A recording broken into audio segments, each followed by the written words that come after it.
개인적으로 제가 그 레드벨벳의 웬디 씨를 되게 좋아하는데 웬디 씨 팬인데 네, 그냥 어느 날 갑자기 무대를 보다가 저분 너무 좋다, 너무 멋있다 이렇게 그냥 느끼는 거지 사실은 뭐 계기가 있지는 않아요. 나중에는 진짜 뭔가 집도 개인화로 맞아요. 예, 가능한 얘기예요. 벽이 움직인다든지 개인화가 되지 않을까라는 생각도 맞아요. 저도 그런 생각을 해요. 분양 시점에 그냥 공란으로 남겨두고 맞아요. 내가 알아서 선택을 하는 거죠. 블록 쌓듯이 이건 여기 넣어, 저건 여기 넣어 이런 식으로.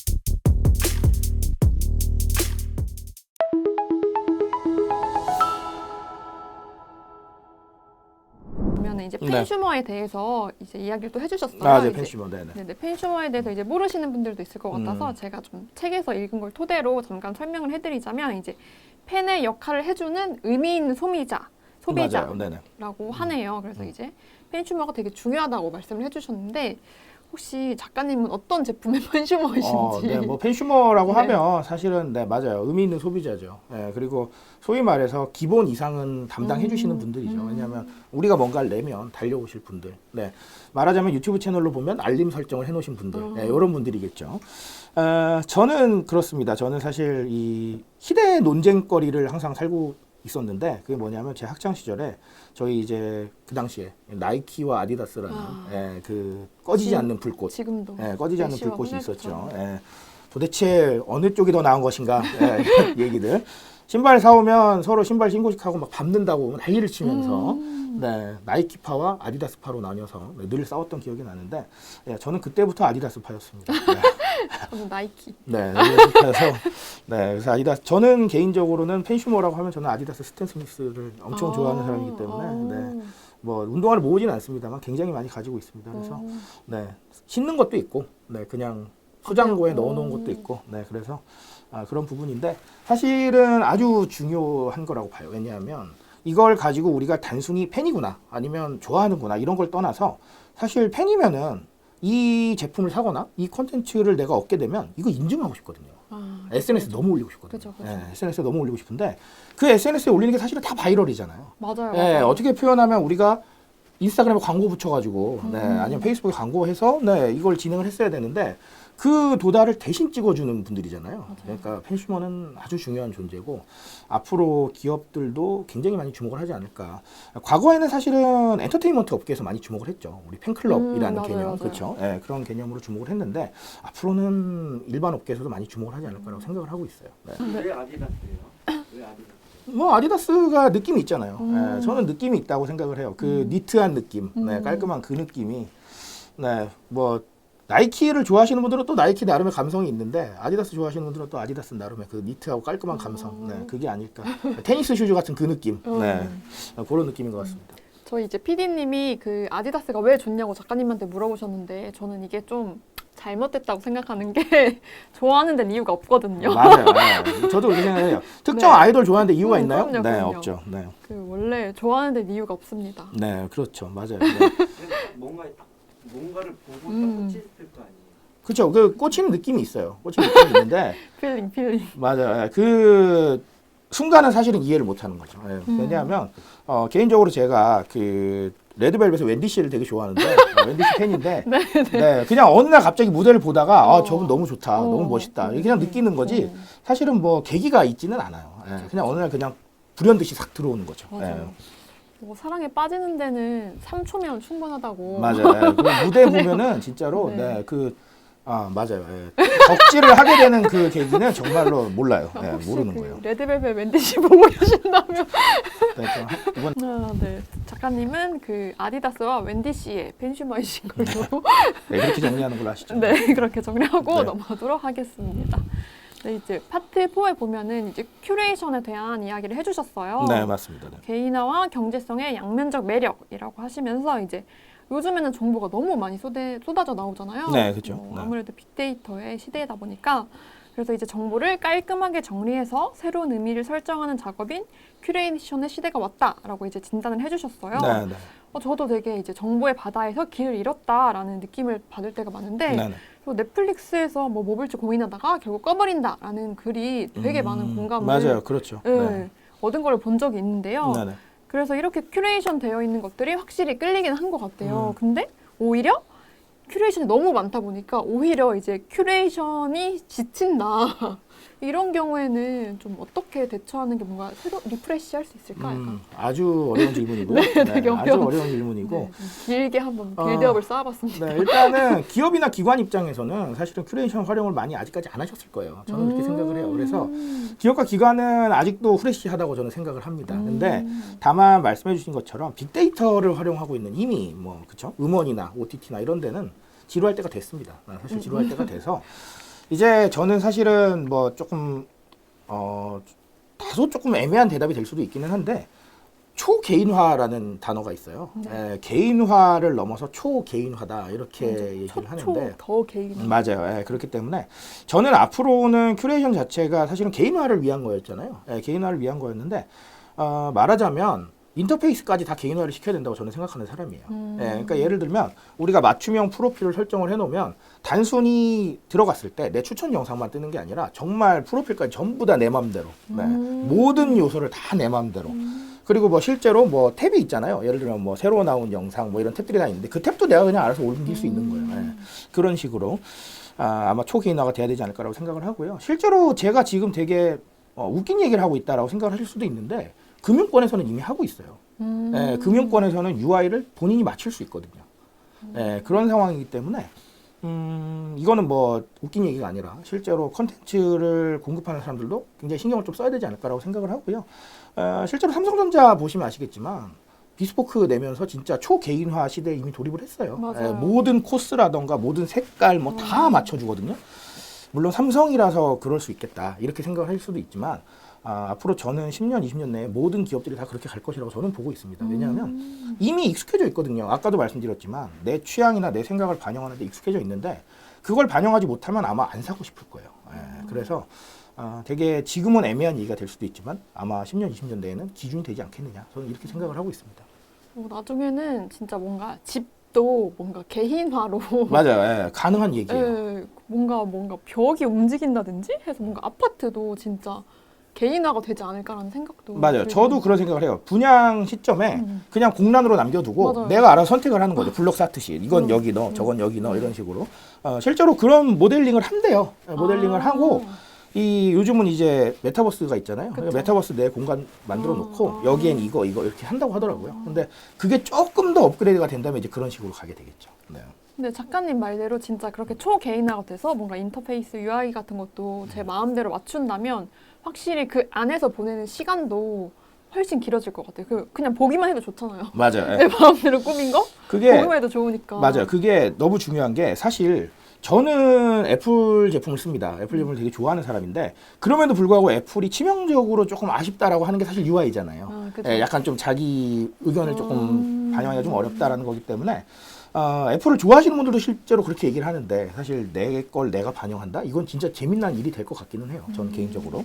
그래서 앞으로는 그렇게 될 것이다. 이렇게 보시면 되겠습니다. 그러면 이제 제가 좀 어려운 질문을 드렸었기 때문에 살짝 네네. 이제 가벼운 질문으로 좋네요. 네. 작가님도 쉬셔야 하기 때문에 가벼운 걸로. 네, 가벼운 질문으로 이제 네네. 여기 193쪽에서 보면 이제 네. 네 가지 유형으로 보는 워케이션이라고 워케이션, 네네. 네, 하셔서 이제 네 가지 유형을 제시해 주셨어요. 그래서 뭐 여행 워케이션, 호캉스 워케이션, 자연형 워케이션, 지코 워케이션. 이제 작가님이 선호하시는 워케이션이 궁금한데요. 네. 저는 개인적으로 워케이션이라고 하면은 어쨌든 일을 해야 되잖아요. 그렇죠. 네네. 네, 그래서 약간 연결이 안 되면 조금 불편할 것 같아서 좀 확실히 이제 호캉스가 좋을 것 같아요. 맞아요. 네, 뭐 비용만 뒷받침이 된다면 그죠. 괜찮겠죠. 그게 더 괜찮을 문제죠. 것 같은데 저도 개인적으로 그런 게 맞다고 생각을 합니다. 왜냐하면 가끔 조금 극단적으로 사막 한가운데서도 일할 수 있다라고 얘기를 하시는데 저는 그건 아니라고 봐요. 연결이 안 되시고. 네, 와이파이가 쉽지 않을 겁니다. 뭐 들고 나가셔도 쉽지 않을 거라고 생각을 해서 사실 그건 조금 오버인 것 같고요. 워케이션 자체는 사실은 아주 재미난 개념이라고 저는 생각을 합니다. 왜냐하면 일하고 휴식을 같이 한다는 것 자체가 말이 안 되는 거거든요. 그쵸. 네, 재택근무를 하면서도 내가 일을 하는 건지 뭘 하는 건지 모르겠다. 네, 이런 얘기를 많이 하셨거든요. 그러니까 결론적으로는 그거잖아요.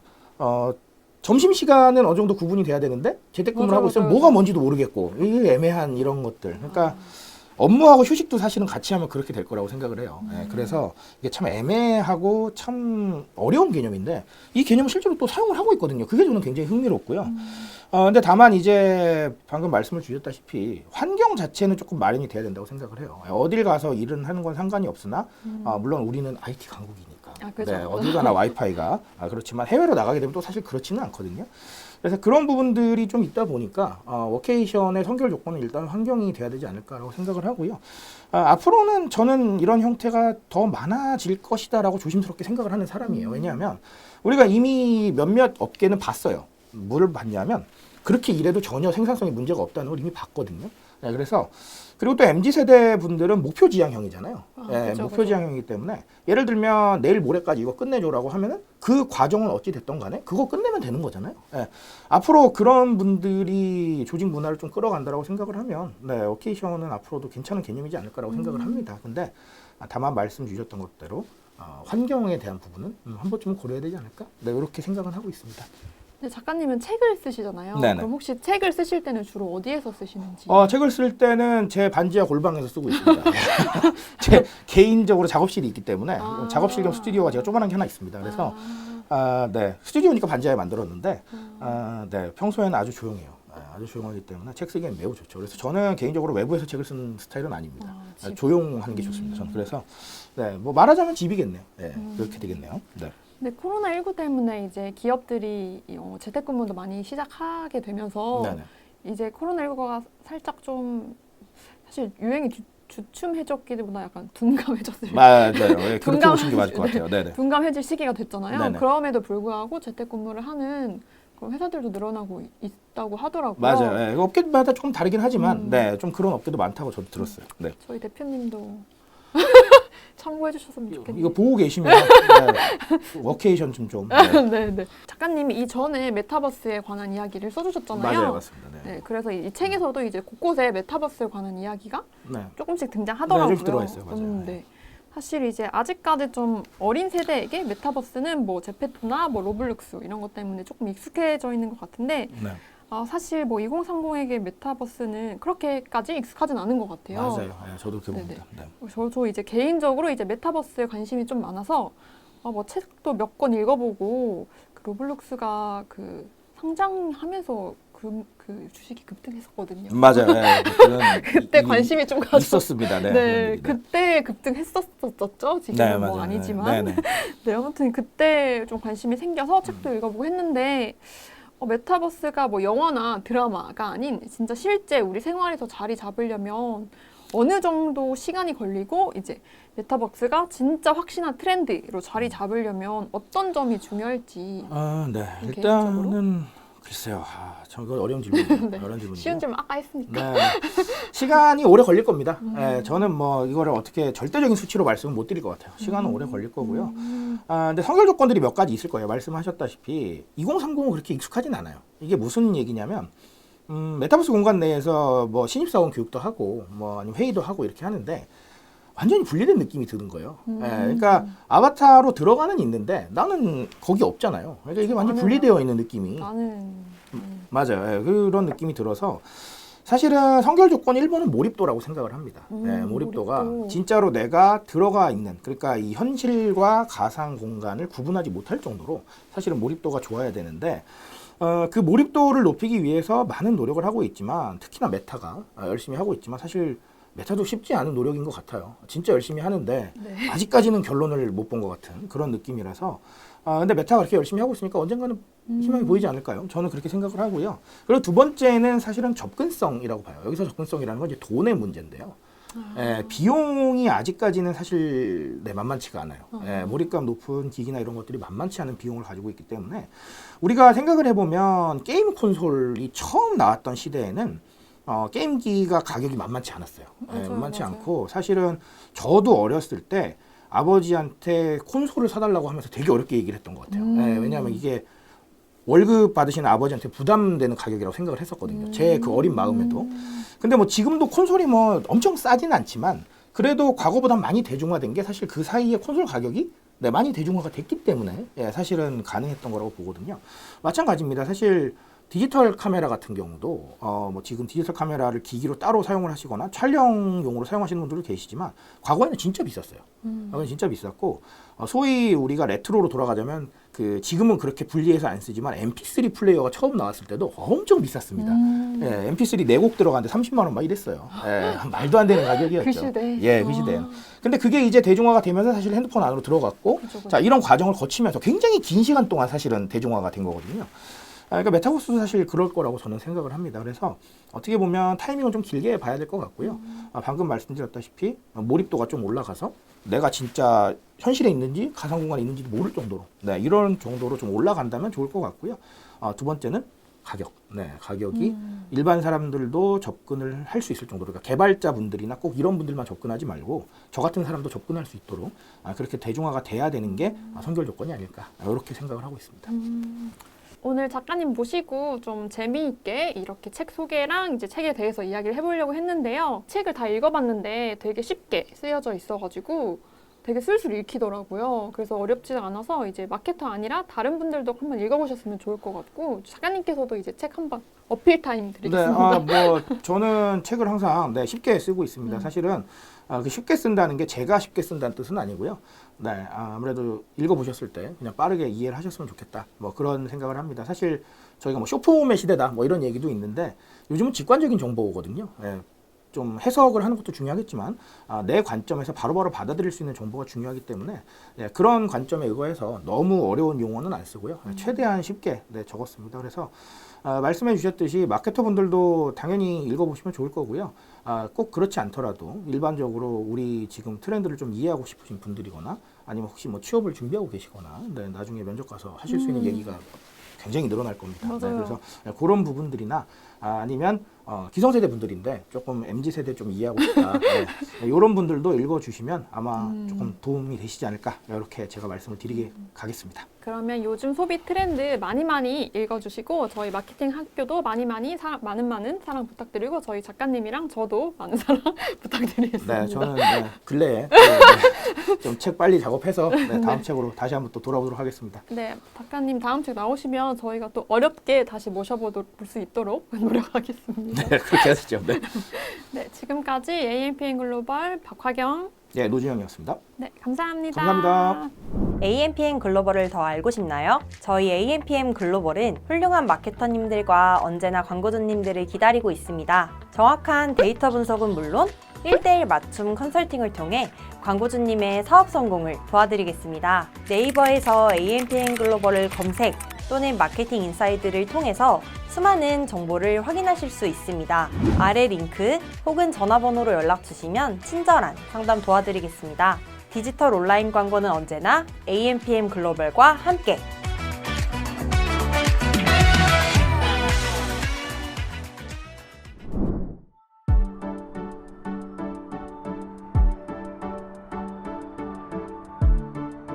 구독과 좋아요는 컨텐츠 제작에 힘이 됩니다.